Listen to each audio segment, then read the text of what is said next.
आपण पाहत आहात लोकवेद सांगली न्यूज। गावते शहर आम्ही आहोत तुमच्या सोबत। ताज्या आणि विश्वासार्ह बातम्यांसाठी लोकवेद न्यूज सांगली चॅनलला आत्ताच सबस्क्राइब करा। लव जिहाद प्रकरणी शिरोली बंद, आरोपींचे वीज पाणी कनेक्शन तोडण्याचा निर्णय, कठोर कारवाईची मागणी। लव जिहाद आणि अश्लील व्हिडिओ प्रकरणामुळे हातकणंगले तालुक्यातील पुलाची शिरोली येथे बुधवारी तणावपूर्ण वातावरण निर्माण झाले। या प्रकरणी शिरोली येथील समीर संदे याला पोलिसांनी अटक केली असून त्याचा साथीदार शाहरुख देसाई हा फरार आहे। संशयिताकडे हिंदू समाजातील 8 ते 10 युवतींचे अश्लील व्हिडिओ आणि फोटो असल्याची माहिती समोर आल्याने संतप्त ग्रामस्थांनी शिरोली बंदची हाक देत तीव्र आंदोलन केले। मिळालेल्या माहितीनुसार समीर संदे याचे जिल्ह्यातील चांदी व्यवसायासाठी प्रसिद्ध असलेल्या एका शहरातील युवतीसोबत प्रेमसंबंध होते। या संबंधाचा गैरफायदा घेत त्याने आणि त्याचा मित्र शाहरुख देसाई यांनी आणखी काही युवतींना जाळ्यात ओढून त्यांचे अश्लील व्हिडिओ तयार केल्याचा आरोप आहे। हे व्हिडिओ सोशल मीडियावर व्हायरल करण्याची धमकी देऊन संबंधित युवतींना मानसिक त्रास दिला जात असल्याची माहिती समोर आली आहे।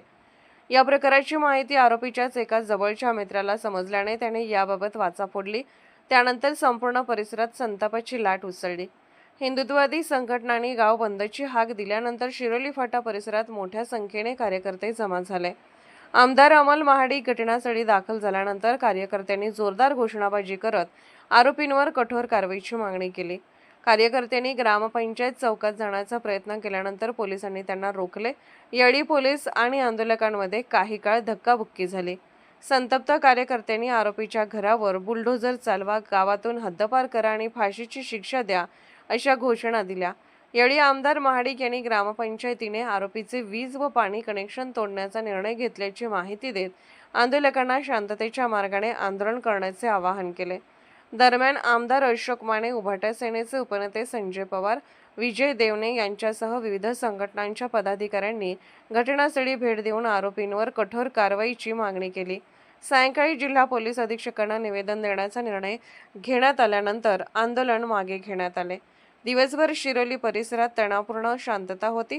कायदा व सुव्यवस्था अबाधित राखण्यासाठी पोलीस उपअधीक्षक सुजित क्षीरसागर, स्थानिक गुन्हे शाखेचे पोलीस निरीक्षक सुशांत चव्हाण यांच्या नेतृत्वाखाली जलद कृती दल, दंगल नियंत्रण पथक आणि मोठा पोलीस बंदोबस्त तैनात करण्यात आला होता।